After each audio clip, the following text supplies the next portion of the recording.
Hola, ¿cómo están? Bienvenidos a Radar. Vamos a tener un nuevo panel de conversación justamente junto al doctor Zamorano. Sí, un panel muy interesante, ya que vamos a abordar, yo creo que las diferentes problemáticas que hoy día vamos a estudiar de manera técnica y con punto de vista, si no complementario, opuesto, pero que dan lugar a algunas perspectivas bastante interesantes. Sí, así que sin más preámbulos, los invitamos a que sigan en la sintonía de Radar. Antofagasta Televisión presenta a Cristian Zamorano, Javiera Fortune, un espacio donde las voces de nuestra región analizan la política local. Esto es Radar. Muy bien, como bien les decíamos, vamos a comenzar un nuevo capítulo acá en Radar y les vamos a presentar a los invitados de este panel de conversación. Muy interesante porque junto a Cristian, cientista político, vamos a estar conversando junto a dos abogados. Sí, Marco Antonio Díaz, también que fue intendente, hay que recordarlo, y abogado, especialista hoy en día en lo que concierne a los temas hídricos, también medioambientales, pero bueno, no, Y también deportista. laborales. ¿Cómo? Deportista Ah, también. full, sí, sus hijos también. Y Bernardo, de la casa ya, como ya es la tercera o cuarta vez que ya viene, ya lo conocen. ¿Cómo podríamos definirlo hoy en día, Hoy día está Bernardo? dedicado a la consultoría en general. Y al Y pádel también. Al Asesoría. pádel, asesoría en varias cosas. Muy bienvenidos, Asesoría de sean imagen. ambos. Política también. También, a veces. Muchas gracias por darse el tiempo de estar junto a nosotros y conversar distintos temas. Sé que ambos tienen una agenda ocupada, no solamente por el deporte, sino también debido a sus distintos trabajos. Hay un tema que nos gustaría tocar hoy para comenzar junto a nuestros televidentes que tiene que ver con la crisis hídrica a nivel incluso latinoamericano o podríamos ir más allá a nivel global. Últimamente hay numerosos foros y hay numerosas problemáticas que se plantean en relación con la extracción minera. Uno, está básicamente el tema de la contaminación, pero también está el tema de la escasez de los recursos hídricos. Y usted últimamente participó en un evento donde se planteó justamente esa problemática y todas las derivadas que ella conlleva. Si nos pudiera hacer un poquito, como se dice, a tupo, ¿cómo decir? Una visión global de lo que sucedió y su participación en ese evento.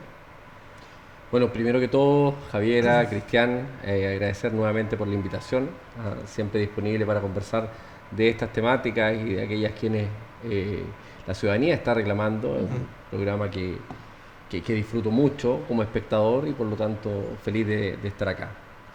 Efectivamente, como decía Javiera, una problemática que no la vamos a venir a descubrir ahora acá en Antofagasta, ni mucho menos en la situación país, latinoamericana o incluso global.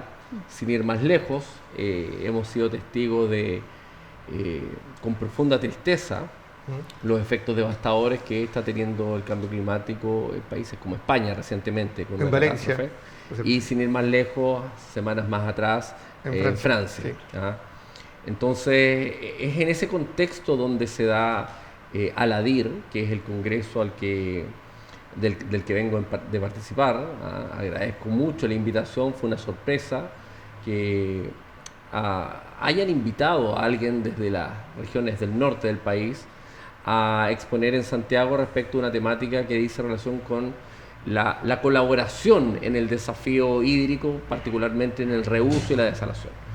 Pues bien, ALADIR, muchos no lo sabrán, pero fue fundada justamente en Antofagasta. ¿Así? El 30 de noviembre del año 2010, y creo que es consistente también con el diagnóstico que usted reseñaba a propósito de casos que se conocen por los acuíferos de nuestra región.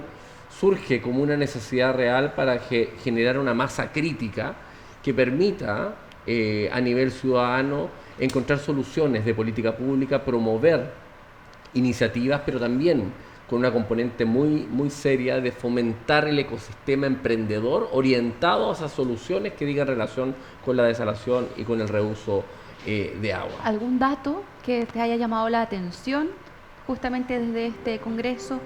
Cualquier dato nos deja absolutamente cortos.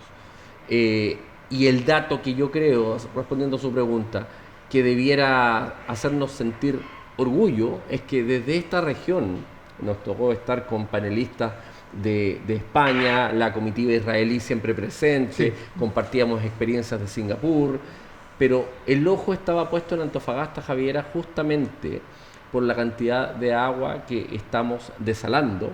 No es un misterio que gracias a la iniciativa privada, y de eso podríamos conversar en unos minutos más, porque hoy día el gobierno también está partiendo con plantas desalinizadoras, pero la iniciativa privada ha empujado a través de distintos proyectos, Escondida Water Supply, los mismos proyectos de Codelco en la región, y el esfuerzo que ha hecho Agua de Antofagasta ya como pionero en su oportunidad, nos colocan en el mapa con una capacidad instalada bastante importante que nos coloca de referencia. Entonces, en ese sentido, Antofagasta es el epicentro para tratar estas temáticas que hoy día se discuten en Santiago, pero que valoré sobremanera que nos hayan contactado. Marco Antonio Díaz, la senadora Paulina Núñez, lo hemos visto acá en imagen, escribió una columna, editó una columna en el Mercurio acerca del litio.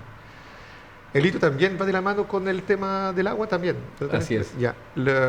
Usted indica que acá estamos en el epicentro de a qué nivel de desarrollo está la tecnología que permite justamente preservar de algún modo el ecosistema de mejor manera en la región.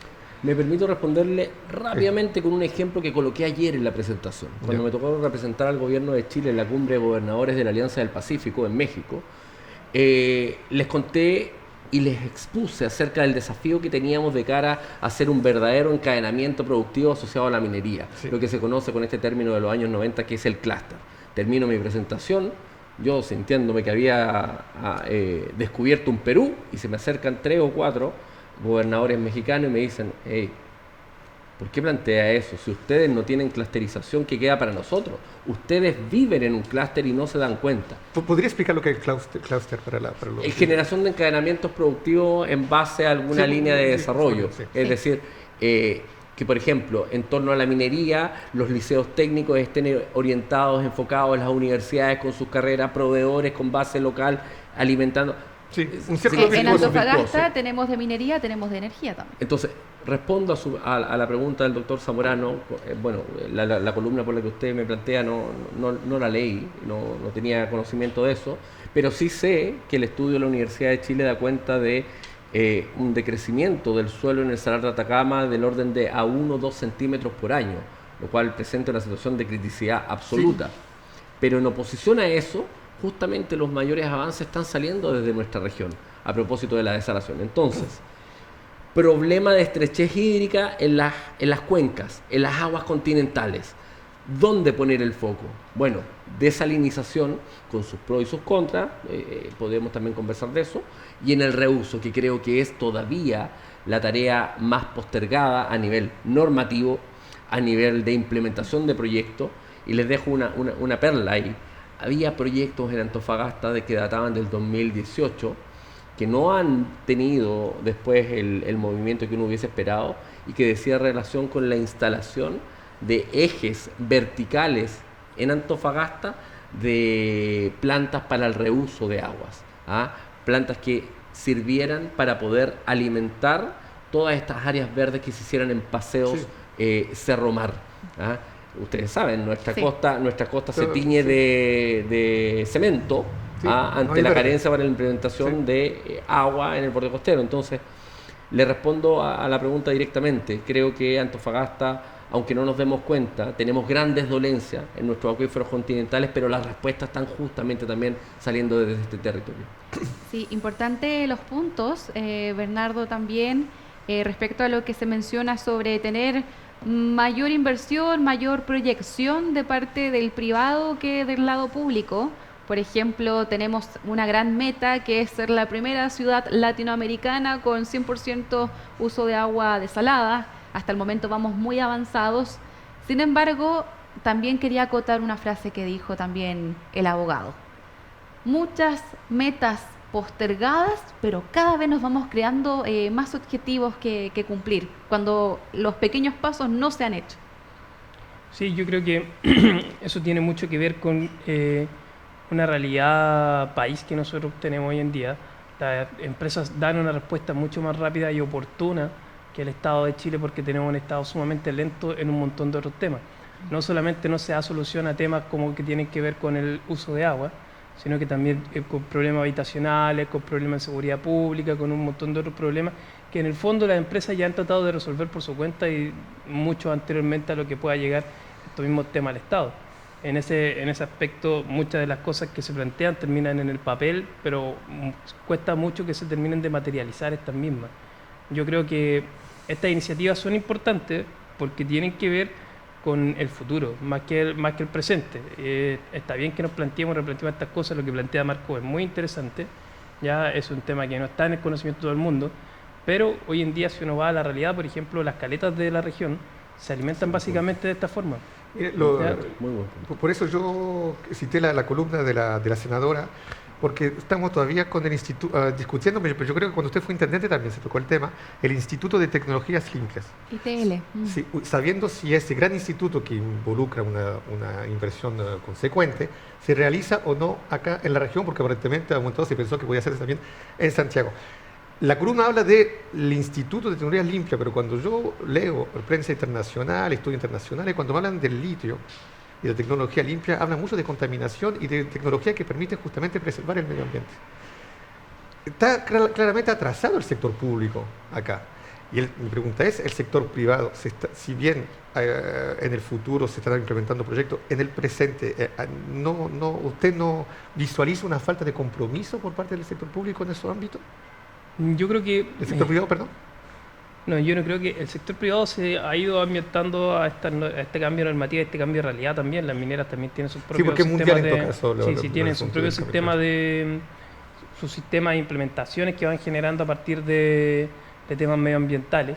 Ya, por ejemplo, el tema de la desaladora, partieron los privados mucho antes que el Estado incluso pudiera hablar de esto. O sea, cuando venían en realidad da la impresión que el Estado hace simplemente que legislar, pero no previene, no es proactivo. Realmente en muchos aspectos de la vida diaria el Estado funciona de esa forma. Sí, tenemos un montón de leyes que se han dictado que en la práctica son muy difíciles de implementar.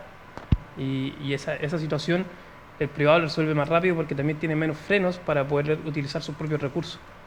¿Marco? Sí, el punto que usted toca, don Cristian, yo vengo llegando del Congreso, y es el tema central, porque hay una iniciativa que se ha implementado y en donde nos trae con sensación de presente una discusión que se agotó en el primer proceso constitucional, que es el rol empresario del Estado.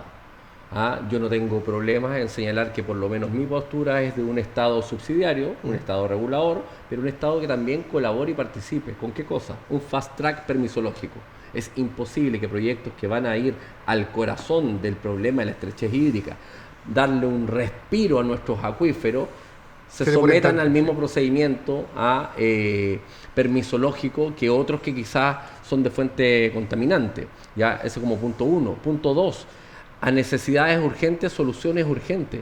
Para la pandemia vimos los créditos con aval del Estado. ¿Por qué no pensar que para iniciativas como esta, que quiere emprender un privado, no solo el gran privado, también a propósito de la legislación, como muy bien señalaba Bernardo, hoy día está la posibilidad de pequeños emprendimientos que puedan instalarse con desalinizadoras y conectarse a un sistema?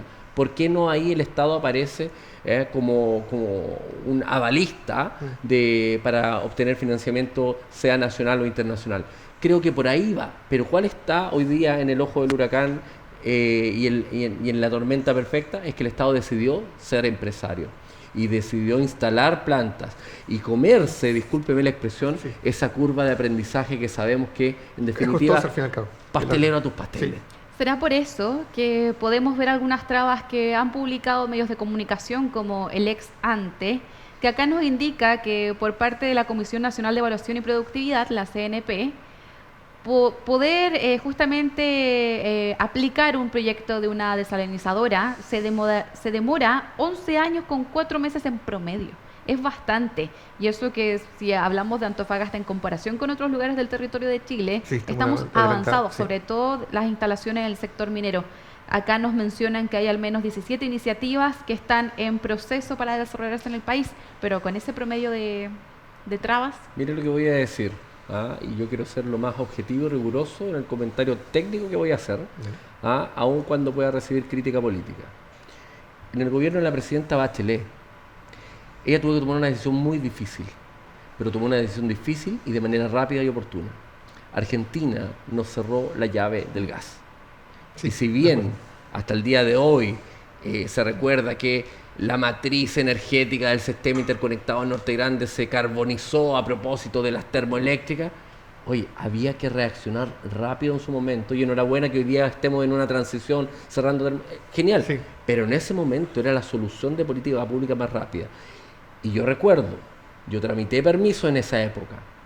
Había un fast track, había una intención gubernamental porque esos proyectos se sacaran a la brevedad. Sí, flexibilizar los trámites. Pero sin saltarse la ley. La ley se colocaba los marcos. Pero en los plazos de 30 días, Bernardo lo debe saber muy bien, que se te demoren 29 para responder que te falta un documento y generar nuevos 30 días más. Sí. O sea, y ahí se vio una fuerza, una visión similar a la iniciativa del segundo gobierno del presidente Piñera con esta aceleradora de proyectos que... ¿Qué vino a cortar ese afán? ¿El COVID, el periodo de confinamiento? Porque yo también recuerdo los eventos en Piñera 2 que hubo para justamente todos los permisos facilitar aquello. Sí. ¿Qué pasó? ¿Por qué no siguió eso de facilitar? Claramente el tema de la pandemia fue un quiebre fundamental. Todos los funcionarios públicos, yo en esto hago un reconocimiento y siempre lo voy a hacer a los funcionarios públicos que tuvieron que migrar y cambiar su sistema de trabajo de la noche a la mañana y adaptarse de manera fundamental, y no podías exigirle exactamente los mismos niveles de cumplimiento o KPI asociados a su gestión en un entorno con familiares muriendo, en un entorno con hijos enfermos, y por lo tanto todo pasó a un segundo orden, como dice Javiera. Es creo yo donde se explica. Y luego, no se recuperó la dinámica. Y discúlpeme, y aquí sí hago un punto político, y luego las prioridades políticas de la región cambiaron. Nos empezamos a ser conocidos por otros hechos que no decían nada de relación ni con empleo, ni con crecimiento, ni con desarrollo, independiente de la administración de la que se trate, sea de derecha o de izquierda. Entonces, yo creo que por ahí hay algo de liderazgo también que en algún momento podríamos tratar. Y justamente vamos a hablar sobre esas prioridades, en qué van encaminadas. Nos vamos a una breve pausa y luego continuamos con más conversación aquí en Radar a través de la sintonía de Antofagasta Televisión.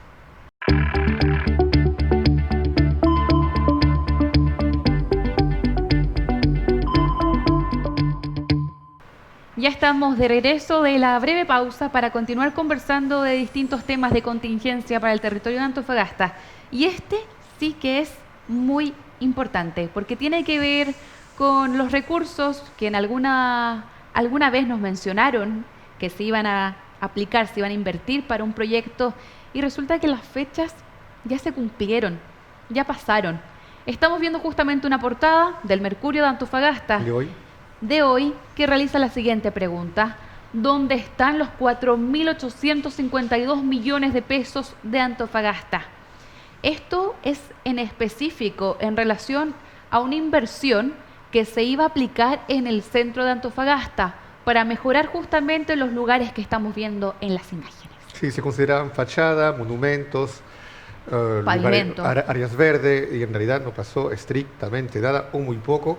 En realidad, acá, una vez más, usted, Bernardo, indicó que a veces el Estado es reactivo más que proactivo, llega atrasado. En tema minero sobran los ejemplos, pero también a nivel de gestión simplemente pública, en lo que concierne el ornamiento de un centro de la ciudad, de la capital minera, llegamos exactamente a la misma conclusión. Su opinión acerca de eso, más allá del discurso fatalista, porque algo de fatalismo hay. Sí. Yo ayer tuve un ejemplo, me crucé con una persona en la calle que ve el programa y me indicó: es que el problema de que los políticos no intervienen en lo real, y eso hace que la gente ya no va a creer cada vez menos en lo político. Quisiera subrayar que tiene absolutamente razón. Lo propio de lo político es intervenir en lo real. ¿Qué sucede que no pasa? Que los ciudadanos no perciben ningún cambio y que los políticos tardan en intervenir en lo real. Sí, yo creo que ahí también hay algo de... Primero que todo, indicar que es lamentable, sin redundar en lo del tema del fatalismo. O sea, yo en mi vida no había visto Antofagasta en un peor estado, de distintas formas. Creo que está peor que antes, bajo cualquier otra circunstancia, bajo cualquier otro gobierno y bajo de quien corresponda que sea la responsabilidad. Yeah. Pero hay un tema ahí que yo creo que hoy en día es muy fácil responsabilizar a los otros ¿ya? Y es muy propio de la calidad del político que tenemos hoy en día. Todos los demás son responsables menos yo. Pero entonces, ¿cuál es su análisis? Sí, De que yo creo que también en estos temas falta insistencia. O sea, si más bien nosotros comprendemos que hay un Estado que es lento, que es reactivo, que además depende de otros servicios, como por ejemplo en este caso la municipalidad, que durante 4 años, un periodo que el alcalde termina derrotado porque tenía otros intereses, no genera ningún otro tipo de proyecto, quizás pudo haber otro tipo de presiones y otro tipo de gestiones para poder haber materializado... Más muñeca política, usted dice. Sí, yo creo que eso faltó. Yo creo que eso faltó y ha sido la tónica de este gobierno también. Sí. Yo creo que especialmente acá en Antofagasta hemos estado un tanto al debe de esta capacidad de gestión, especialmente en la comuna principal, que es de Antofagasta, donde la debilidad era que el principal líder comunal no tenía la facilidad de poder trabajar con todos, pero se pudo haber insistido, haber buscado de otras formas, porque en el fondo lo importante era la comuna. Sí, también acotar para contextualizar para los televidentes que todos los días nos dicen, yo quiero sugerir que hagan esto. Resulta que estas sugerencias fueron recibidas hace mucho tiempo y esta inversión, esta gran cantidad de dinero, que justamente, acá tengo justamente los datos para que entremos a hablar en la materia también real, a través de la Subsecretaría de Desarrollo Regional y el Ministerio de Vivienda y Urbanismo, este recurso, esta gran inversión era justamente para utilizar parte de eso para arreglar sectores comerciales y patrimoniales. Calles como Luis Uribe, José Santos Sosa, Antonio José de Sucre, Jorge Washington, Plaza Colón, Plaza Sotomayor, todo eso estaba contemplado para poder justamente realizar los operativos de limpieza correspondientes, las gestiones necesarias. Patrimonio cultural también, entre paréntesis, constituyen Estas labores, el municipio tenía que recibir la asignación. Sin embargo, el municipio habría rechazado hacerse cargo de esta acción. Es por eso que finalmente el organismo de la Dirección de Obras Municipales aún está resolviendo las observaciones presentadas en espera de ciertos permisos en coordinación regional de la Subdere. Y esto, la idea era que para el 2025 ya estuviera listo. 2023, 2024, 2025, todas estas intervenciones en profundidad estuvieran realizadas, porque se han realizado algunos operativos que hemos visto a través de las noticias, pero son manita de gato. No son profundos. Sí. Estamos en 2025, los plazos fueron respetados. Marco, usted que estuvo en el brazo extendido del Ejecutivo de la Moneda, acá ya que fue intendente, ¿qué pasa acá con la ejecución de todo aquello? Me reía hace unos segundos porque cuando usted hacía el punteo, había recuperación de espacio urbano a propósito de pintura de edificios céntricos. Quizás el metro cuadrado de pintura de fachada es muy caro en Antofagasta, ¿ah? Porque justamente fuimos noticia nacional justamente por ese desafortunado episodio. Pero yo aquí me quiero detener en lo siguiente. Comparto al 100% lo señalado por Bernardo. Esto no tiene otro nombre que falta de liderazgo y ausencia de capacidad para identificar aquello que la ciudadanía está requiriendo. La recuperación del centro no debe entenderse como una postergación de los sectores periféricos, que también tienen iguales o mayores necesidades, sobre todo el casco de La Bonilla. Creo que debió entenderse mejor y no quiero pensar que hay razones ocultas, un romanticismo hacia eso que evoca el centro dañado, porque si no, no me explico cómo, con recursos ofertados, con proyectos que perfectamente se pueden poner a capacidad para gestionarlo de manera eficiente. Usted, don Cristiano, abordaba hace muy poco en sus programas esta suerte de bolsas de empleo que se generan para acelerar proyectos. Bueno, ¿esto cuándo se anunció? O sea, ¿por qué se nos ocurrió casi al término del mandato y no se nos ocurrió en el momento que era apropiado? Bueno, yo creo que a las buenas iniciativas se les debe dar continuidad. Con mucho orgullo digo que lo que dice relación con la traba permisológica que impedía el cierre del vertedero, puse a trabajar un equipo de Ceremi en su momento y lo sacamos adelante, pero el mérito también era de las autoridades que venían del gobierno anterior. Lila, como Ceremi, había hecho un trabajo impecable y faltaba colocar un énfasis, reconocer lo bueno de la administración anterior y ponerle el sello propio. Creo que es la clave para poder desarrollar planificación, cumplimiento y ejecución. Y yo creo que acá los personalismos terminaron lamentablemente siendo pagados por la ciudadanía. Incluso desde el gobierno en el año 2022 se hizo un comentario directamente respecto a una orden, podríamos entenderlo como tal, de mejorar en este caso el centro, de mejorar justamente lo que es, lo que se ve, lo que es visible, lo que se utiliza, lo que nos acompaña día a día en la rutina de muchas personas.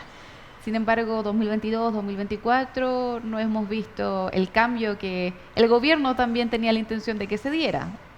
Y Javiera, discúlpeme, Sí. parafraseando para que vean que veo su programa, a uno de sus invitados recientes, Antonio Rojas, es de justicia hacerlo con los comerciantes que padecieron durante este estallido los efectos más devastadores en lo que fueron los sueños familiares, muchas veces generacionales, por emprender en el centro de Antofagasta. Sí.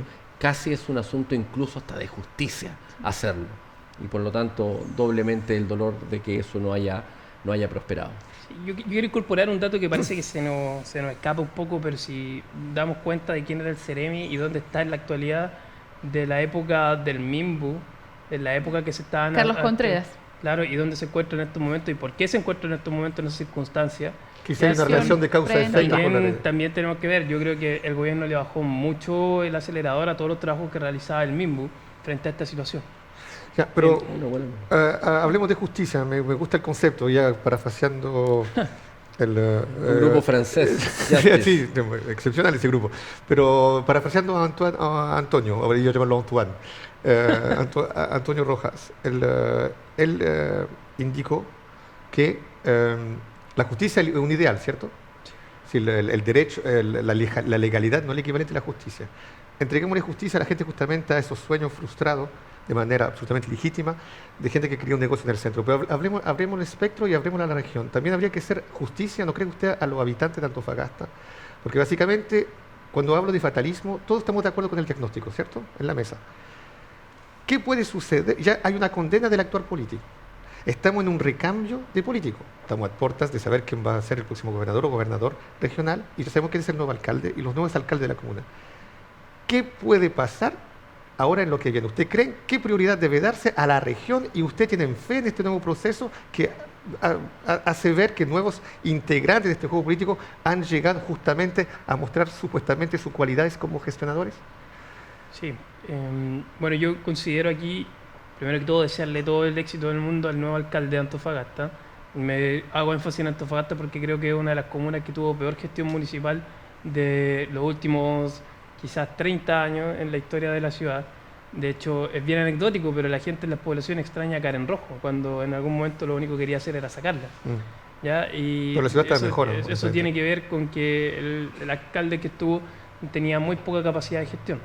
Y en este tema yo creo que es bien controversial de repente ver hacia dónde vamos, cuando por ejemplo en la elección de gobernadores regionales nosotros nos enfrentamos a una dicotomía de un personaje como Ricardo Díaz, que viene de la nueva ola de política, contra la vieja política, que viene del mismo sector básicamente y confluye en el mismo lugar, que es básicamente el oficialismo. Pero ¿usted ve, existe esa dicotomía entre nueva y vieja política realmente? ¿O es más bien entre buena y mala política? Yo creo que hacer un juicio sobre lo bueno y lo malo no es algo que tiene que ver con la percepción individual. Pero también hay un juicio moral detrás de vieja y nueva, porque de eso deja de suponer que la nueva es buena y la vieja es mala. No, es que en ningún momento he dicho que es buena o es mala una o la otra. Simplemente que yo creo que sí se ven representadas dos almas, dos hegemonías completamente distintas, ¿ya? Y que va a haber acerca del futuro de Antofagasta. Yo pongo en duda si es que en este caso lo que yo señalo como vieja política y como tal ya puede hacer incentivar un cambio cuando los problemas que nosotros nos enfrentamos y que padeció esta gente en el centro, que nos relevó el año 2019, que terminamos con 2 procesos constitucionales fallidos, era que supuestamente en los 30 años no se generó ningún avance para el país. Ya, esa dicotomía existe todavía. ¿Ya? Y esa visión de mundo todavía no se resuelve porque no fuimos capaces de resolverlo hablando entre nosotros. Y hoy día en Antofagasta, a diferencia de otras regiones, tenemos un enfrentamiento muy parejo entre dos visiones que hoy día confluyen en pero un uno gobierno. se va a imponer, yo digo, una vez eso establecido, ¿qué hay que hacer según usted? ¿Qué puede pasar? ¿Va a haber un cambio? ¿Nos vamos a progresar como región? ¿Se van a priorizar lo que debe priorizarse? Depende.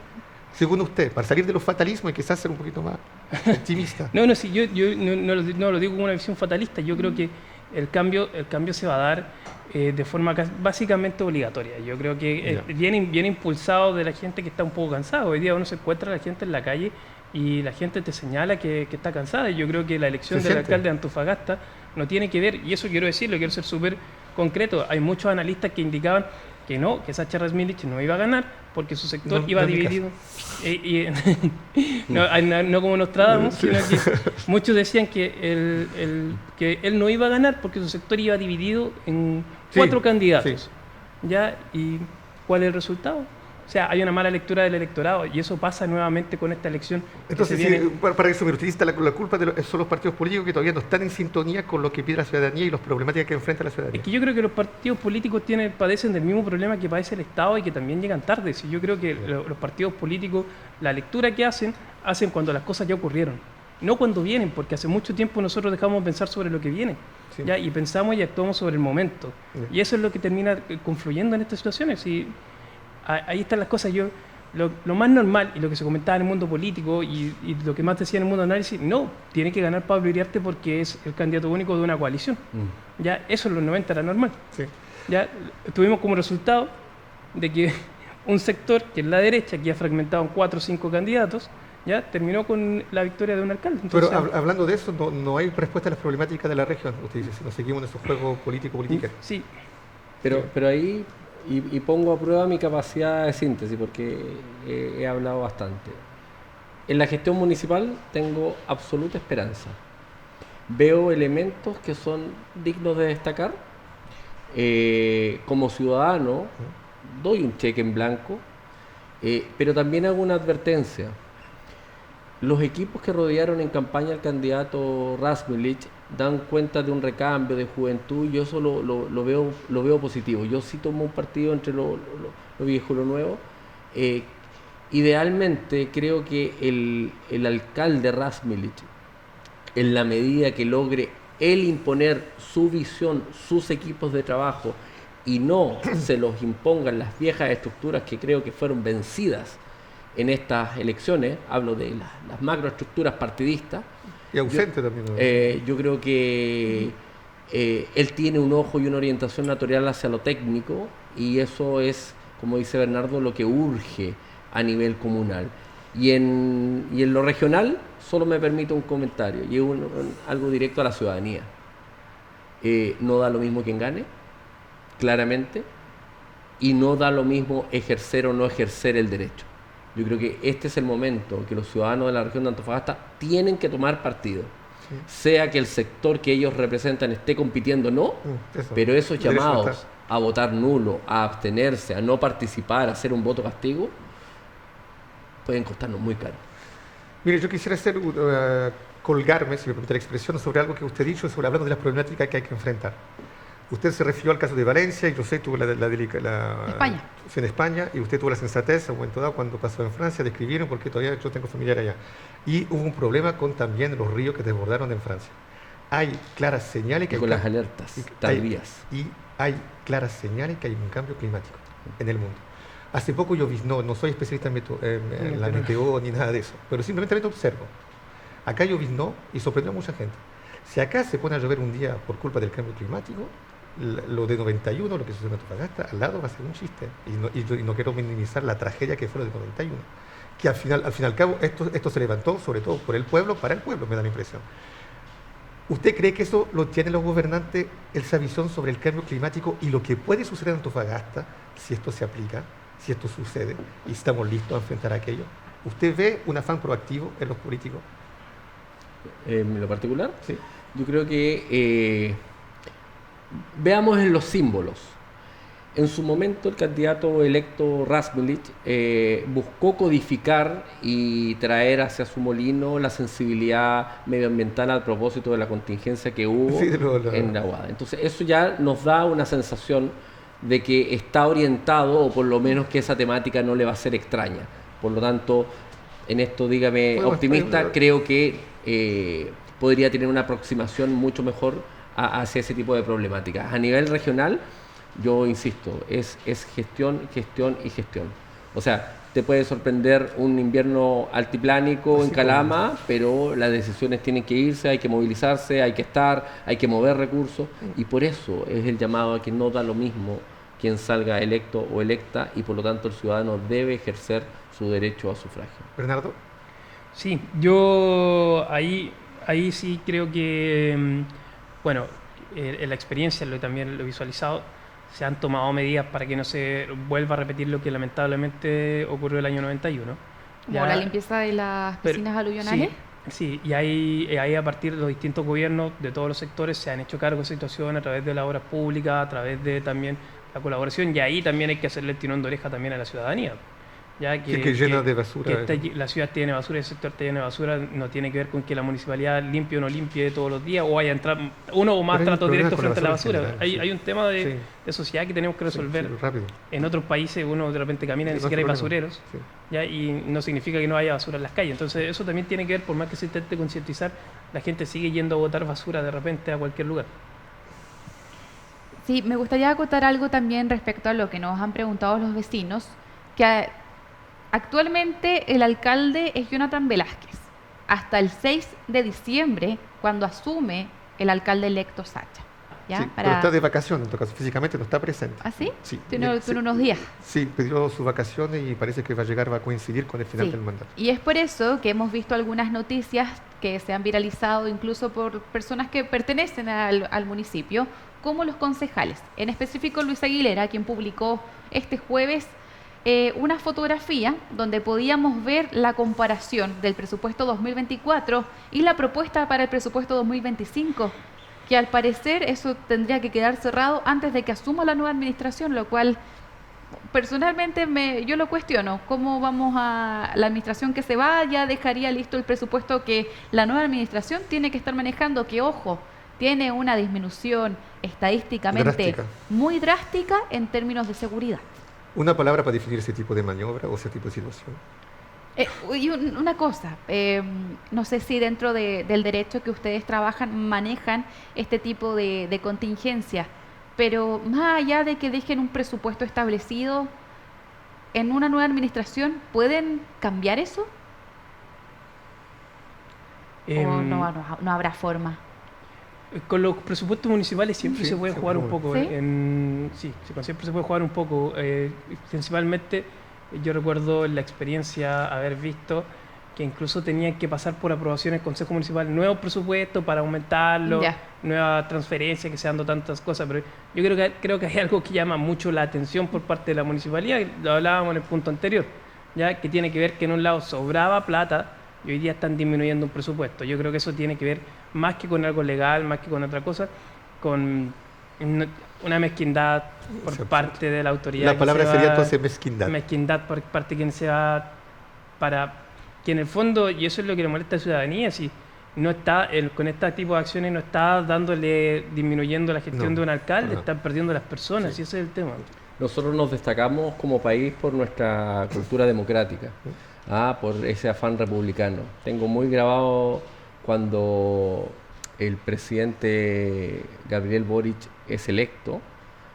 Hay que revisarlo en las noticias de la época. El presidente Piñera hace un fondo de reserva que es para la libre disposición, por así decirlo, o para que puedan plasmarse en políticas públicas aquellas ideas que triunfaron en la elección de la mano del presidente Boric.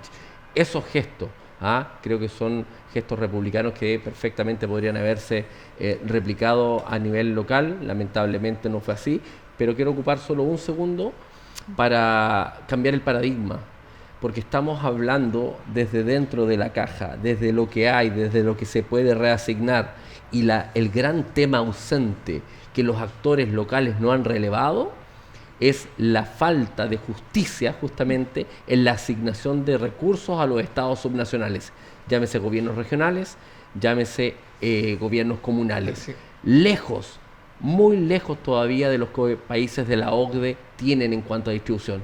Y por lo tanto, estamos todos en el camino de la rata discutiendo si es que un peso más en esta partida o en otra, cuando en realidad no debieran ser 2 pesos lo que recibamos desde las regiones, sobre todo una que aporta el 11.1% del Producto Interno Bruto. Muy buen punto, Marco Antonio Díaz.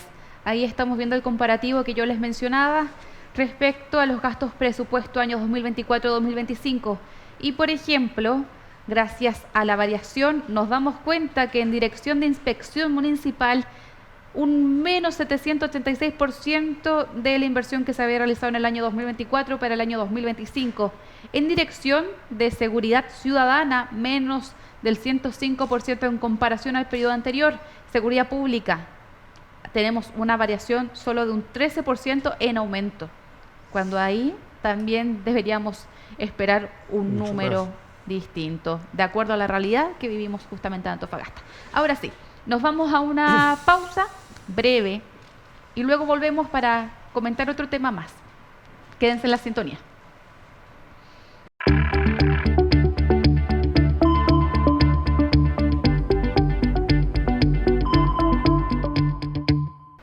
Y ya estamos de regreso en Radar junto al doctor Zamorano y nuestros invitados, ambos abogados.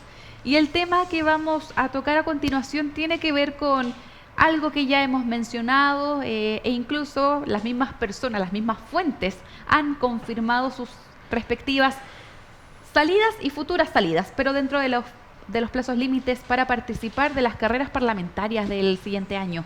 Por ejemplo, la consejera regional, quien fue invitada a Radar recientemente, Esta semana, también nos sí. confirmó sobre que ella va a renunciar para participar por un puesto para la Diputación. Justamente vemos las respectivas publicaciones. En el caso de los consejeros regionales, ellos tienen plazo para terminar su periodo hasta el 5 de enero, pero por normativa, si quieren participar justamente de la carrera parlamentaria, ellos tienen que renunciar del cargo a un mes y medio del término. Eso significa un mes y medio antes del 5 de enero del año 2025. Sí, entonces los dos otros core que renunciaron, que van a renunciar y que quieren participar en una carrera parlamentaria, es la Carolina Moscoso, que también tuvimos acá. Candidata a la gobernación regional. Que también entrevistamos acá, que tuvo un muy buen desempeño durante Sí. esa entrevista, y lo mismo que lo que menciona Fabiano Sandón, que también ha mostrado una gran seriedad y un Alto muy buen conocimiento trabajo, ambos. sí, un muy buen trabajo durante la campaña electoral. Bueno, como en el mundo privado, la empresa nunca debe estagnar, debe seguir creciendo. En política también, es muy aumentador, hay que saltar a otro cargo con más potestades, si no el statu quo no existe en la tolerancia, si no uno hace marcha atrás. ¿Qué piensas de estos anuncios y de estas eventuales candidaturas para la parlamentaria que viene el próximo año? Sí, no, bueno, primero yo creo que aquí voy a retrotraerme un poco, sin alargarme, a la discusión. Creo que a nosotros nos faltó mayores discusiones en el proceso constituyente, quedaron muy al margen estas cosas, y una que me hubiese gustado tratar tiene que ver con los periodos políticos en los cuales se ejercen los cargos. Creo que son muy cortos en Chile, y al ser tan cortos nos incentiva y nos lleva a una constante estar en elección tras elección tras elección. Hay mucho, hay un vértigo. Me voy a referir Votamiento específicamente en el caso, sin personalizarlo, sino que son hechos públicos. Sí, sí. En el caso del ex consejero regional Fabiano Sandón y la ex consejera Moscoso, son dos personas que básicamente van a haber estado 2 años en campaña. ¿Ya? Y esos 2 años en campaña, tú dices, no, le sirve para apoyarse, para ir buscando incentivos, para ir generando conocimiento, todas esas cosas, pero también es muy riesgoso para la ciudadanía, porque en el fondo estamos a nada de caer en los populismos simplemente porque uno está en una eterna campaña. Es decir, este periodo de los consejeros regionales, que solamente duró 3 años, tenemos unos que estuvieron en campaña posiblemente para buscar y aspirar a otro cargo durante toda una constante. Entonces, ¿en qué momento se trabaja seriamente y no pensando también simplemente en el efecto que provoca en las redes sociales, o en el efecto que provoca en la prensa, o en el efecto que simplemente busca aspirar a un cargo mayor? Yo creo que sin desmerecer la voluntad de ellos ni nada de esto, creo que esa es una discusión que falta, porque estamos constantemente entrampados en elección tras elección tras elección, y la ciudadanía no ve que existe un avance real. Mira, en torno a las necesidades que ellos mantienen. Yo retomo lo que tú dices. Por ejemplo, hablemos el espectro. Por ejemplo, la diputada Paulina Núñez, antes de ser senadora, también uno pudo pensar que como entrenador está siempre en campaña. Y de hecho, como decir, es el hecho que el eje central del manejo político sean las elecciones que vienen, hace que en realidad yo creo que hay algo de claro, que hay muchos políticos que están siempre de manera eterna en campaña. Alcaldes, yo veo el alcalde Carter, me da la impresión que en su gestión el hecho de ser presidenciable es fundamental. ¿Cómo tú crees que puedes frenar aquello justamente? Porque yo estoy de acuerdo contigo, hay un afán de ser candidato para dar el salto a. ¿Se puede regular eso de un punto de vista constitucional? ¿Cómo se arreglaría, según tú? ¿Simplemente haciendo calzar los calendarios de otra manera? No, yo creo que hay que aumentar los periodos en los que se están eligiendo, en este caso, quienes postulan a cargos políticos. Yo creo que el periodo presidencial es muy breve. Ya nosotros, sin darnos cuenta, o a lo mejor sí nos damos cuenta, por ejemplo, nosotros el segundo año de un gobierno ya estamos hablando de quién viene para sucederlo. Ya, y es una constante desde que se modificaron los periodos de 6 a 4, es una constante que se da en todos los gobiernos. Sí, sí. Ya, y eso yo creo que no permite tener discusiones que sean mayoritariamente serias con relación al país. Pero mira, yo te voy a dar el contrapié de ese argumento, también para darle la palabra a Marco Antonio. El periodo de 8 años de los senadores, siguiendo hablando, por ejemplo, del caso de Paulina Núñez, tú ves un gran afán, un gran activismo. Cuando es diputada, 2 mandatos, activa 8 años, porque son 4 y 4, 4 años de diputada, después de nuevo 4 años de diputada. Mucho activismo, mucha figuración, sale senadora, bueno, también por asuntos familiares, pero tú lo puedes ampliar a otros actores, al Velázquez, al senador Velázquez de Calama, y tú ves que la intensidad se baja. ¿Por qué? Porque no hay más, la próxima elección para ellos que los concierne es en 8 años, pero no los ves tan concernidos en el afán de aparecer, de hacer cosas. Es justamente la praxis de lo mismo por lo cual fueron electos. Entonces, también la duración del mandato no me da la impresión que viene a arreglar el asunto de la sustancia misma, de inyectarles ganas de hacer cosas sobre un corto y mediano plazo. ¿Qué piensa usted? Don Marco, también antes de darle su palabra, a mí igual me gustaría abordar desde la otra perspectiva, desde la otra vereda, porque es una discusión hipotética, pensando que alguien solamente tiene ese fin, esa meta de ir de un cargo a otro cargo y otro cargo como escalera. Puede ser que la persona estuvo ejerciendo su ejercicio como en un cargo público de la manera que mejor pudo hacerlo, y con el tiempo le dio la nueva intención de hacer otro cargo, quizás porque se sintió que no tenía todas las facultades dentro del cargo que tenía y aspiraba a poder ayudar a más. Siento que siempre estamos pensando que hay una intención egoísta detrás de cada persona, cuando finalmente somos todos muy humanos y finalmente el objetivo que todos dicen es: no, yo quiero hacer algo para mejorar el territorio en el que estoy. ¿Sería tan malo pensar eso o soy muy inocente? Porque yo también, no sé. Hay mucha inocencia, yo creo que cada uno tiene buenas intenciones detrás. El gran tema del que no se habla es que el regulado es el regulador al mismo tiempo. ¿Cuándo sale un core de un ejercicio? Dependiendo cuándo es la de diputación, porque las figuras no pueden chocarse. Hemos visto, por algo tenemos un periodo de 3 años ahora. ¿Por qué no hablamos de aquellos cargos que yo felicito y favorezco mucho que el señor Osandón, la señora Moscoso, deseen proyectar, porque creo que son liderazgos interesantes, un recambio propositivo, serio, que me gustaría seguir viendo? Y hago un punto aparte con el caso de la consejera Catherine San Martín, porque de verdad ahí, aparte de los parabienes que le deseo, creo que es la gran noticia de la región que un liderazgo femenino venga a aportar a la discusión local en los términos que ella lo hace. Entonces, en ese caso, lo favorezco, lo felicito y aparte deseo el mayor de los éxitos a ella en su emprendimiento.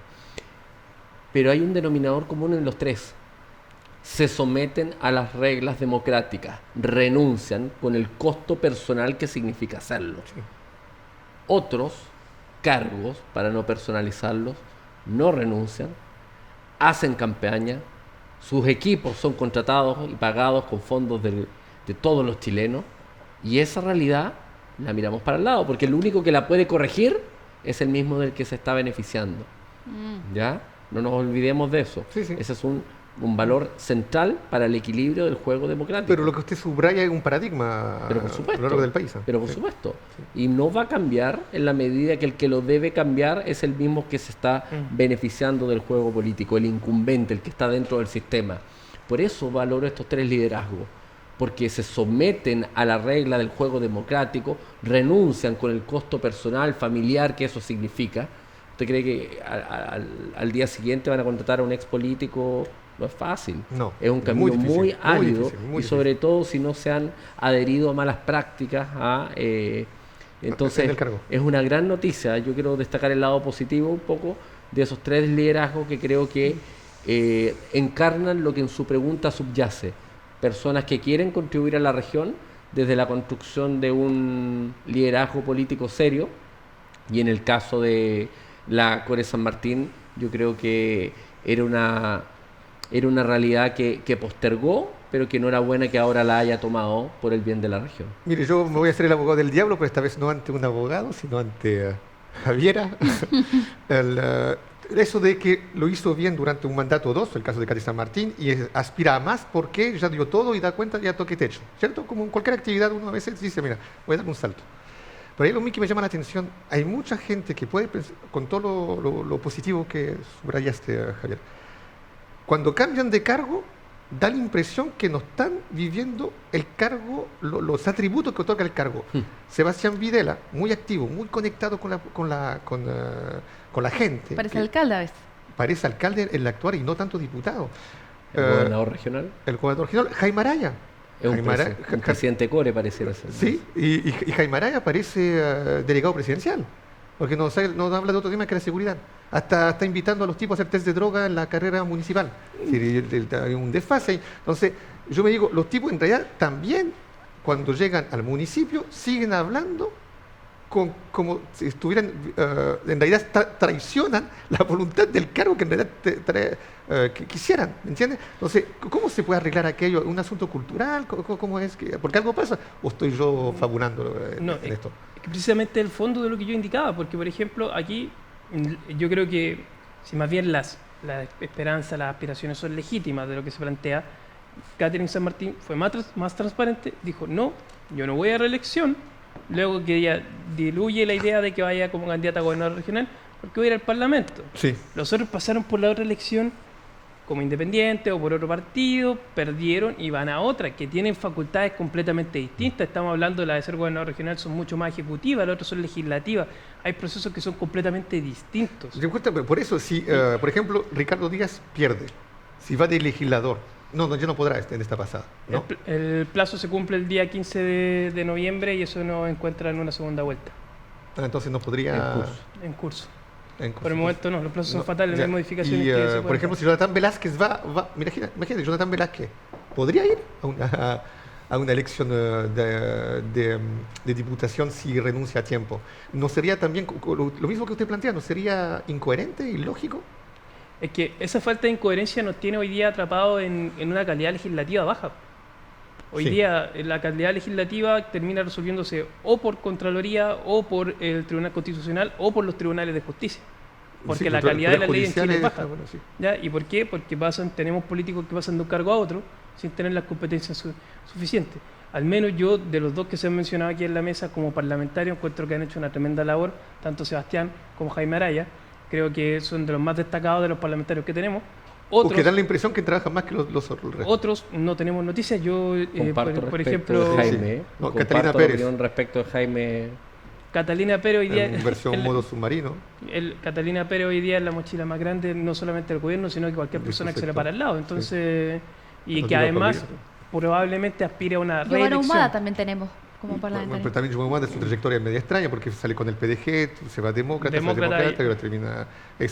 También, si ella no cambia de cargo, en el mismo cargo cambia de partido político 3 veces. Igual, no sé si es buena señal.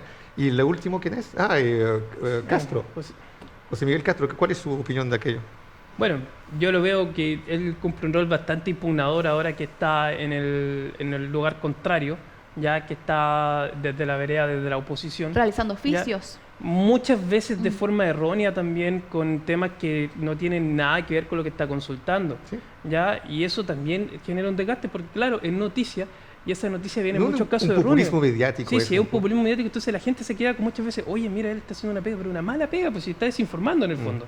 Entonces, nada así caer en lo personal ni en lo particular. Yo considero que esa falta de calidad también se debe a la falta de educación cívica y también a otros procesos que me gustaría que existieran a mayor. Yo agradezco que hoy día haya mucho mayor cantidad de candidatos, que se releve la buena política. Creo que para la parlamentaria que viene vamos a tener muy buenos candidatos. De hecho, me gustaría que, hace mucho tiempo lo vengo diciendo, que Marco Antonio... No, yo no, que Marco Antonio lo sea. Considero que es un aporte para la región y que lo va a seguir siendo y me gustaría verlo ahí en el Congreso. Antes de dar la palabra, simplemente una propuesta, yo diría que sería bien que se publiquen, a tanto anunciarlo, los oficios que presentan los diputados. Yo estoy seguro que seríamos sorprendidos, y no de manera positiva, de la calidad de los oficios. Yo sí los leo. Yo también, por eso lo digo. Dígame, usted. No pedí la palabra. Un silencio. Pero fue emplazado. Sí, de expectación. Sigamos con el análisis. Sí. Miren, una pregunta más para poder seguir avivando esta conversación.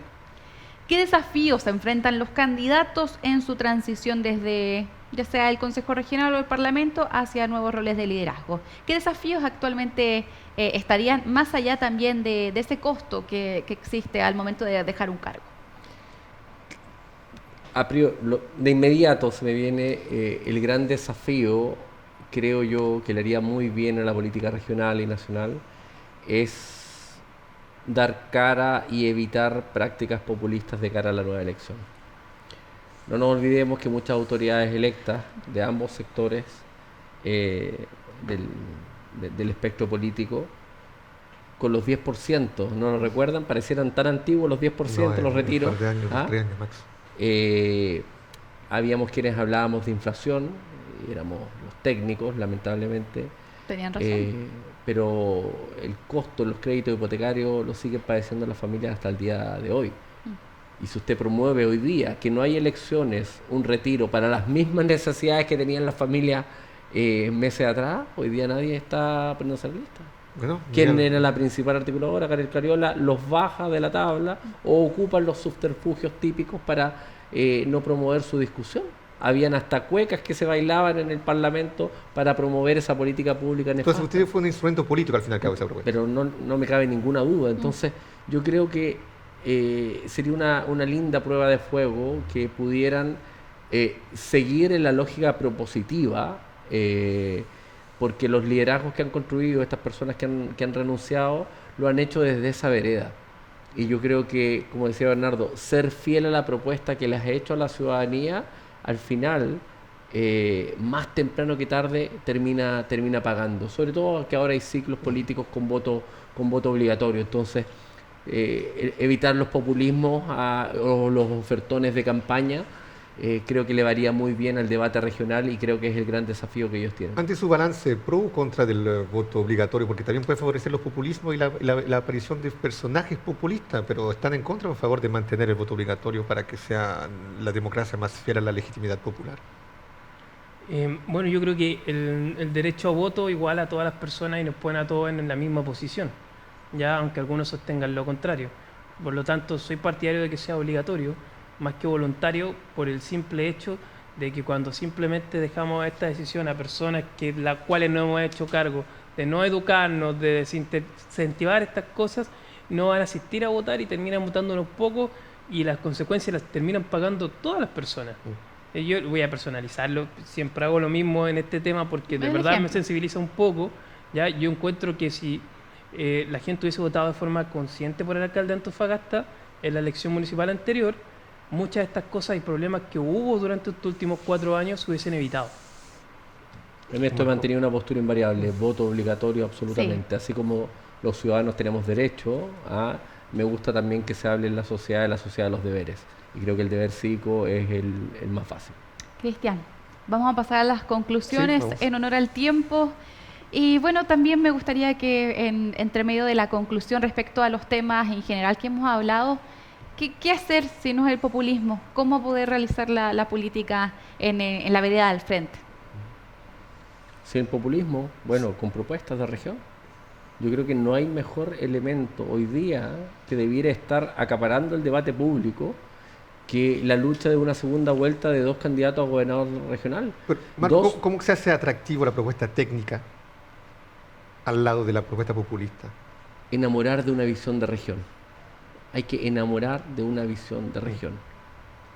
La parte técnica, cómo le damos soporte, bueno, eso tendrá que desarrollarse con los equipos técnicos que se creen, con las alianzas que se conformen. Pero invitar a un sueño de región, que es más que un eslogan, es más que si la perla brilla o no, es más que un eslogan. Es poner un objetivo al que todos debemos contribuir y alcanzar, sentirse y hacer sentir al ciudadano parte de eso. Yo creo que ese es un ejercicio mucho más genuino que una propuesta cortoplacista que se encuadre dentro del populismo. De acuerdo. Sí, yo coincido mucho con Marco y creo que aquí la invitación tiene que ser a compartir una visión de región, una visión de mundo, básicamente. Sí, voy a insistir en que existen dos almas en esta elección, reflejo también de las dos almas que ha tenido este gobierno también, que es el que nos ha tocado vivir los últimos años. Y esas dos almas también ha generado que el avance también sea mínimo, pero con propuestas muy grandes a futuro, la condonación del CAE, el pago a la deuda histórica, son invitaciones a futuro que nosotros como Estado no podemos hacer cargo. Yo creo que en la región falta como eso, hay que elevar un poco la discusión. Yo veo muchas veces que por parte de un candidato u otro, las acusaciones de corrupción, de formalización, de cosas que se vienen y que vienen y que vienen y que vienen y que nunca pasan porque tampoco hay hechos que tienen que ver con estas cosas, fake news que van por un lado u otro, va desviando un poco el foco que tiene que ver con esto, con la invitación de la visión de región. Me gustaría que se hablara mucho más qué vamos a hacer con los campamentos que crecen cada día a día, qué vamos a hacer con los temas hídricos, qué vamos a hacer con los temas energéticos, hacia dónde va la región, y creo que esa era la propuesta para tener gobiernos más descentralizados en torno a gobiernos regionales. ¿Ya? Y hoy día simplemente estamos bien cambiar a quién cambiar, ¿para qué? Cuando la gente todavía no entiende para qué sirve el gobierno regional o qué es lo que es el gobierno regional. Ya, eso es lo que nos falta un poco y para eso hay que elevar un poco más el nivel. Para eso necesitamos también en las futuras elecciones mejores candidatos y que la gente comprenda por qué es tan importante por votar por buenos candidatos. Bien. Exactamente, con conciencia. Muchas gracias a ambos por estar hoy en Radar. A ustedes por la invitación. Muy bien, y así nos estamos despidiendo en honor al tiempo, porque realmente los temas estaban muy interesantes y faltaron algunos puntos que poder abordar también. Recordar que en las plataformas de Antofagasta Televisión, Antofagasta TV, por ejemplo, va a poder encontrar los distintos capítulos, como también pronto este va a estar justamente publicado. Muchas gracias por acompañarnos. Gracias, Cristian. No, gracias a usted, Javiera. Que estés muy bien. Nos vemos la próxima semana. Buen fin de semana también para nuestros invitados y, por supuesto, para todos los televidentes. Continúen en la sintonía de Antofagasta TV. Antofagasta Televisión presentó a Cristian Zamorano, Javiera Fortune. Un espacio donde las voces de nuestra región analizaron la política local. Esto fue Radar.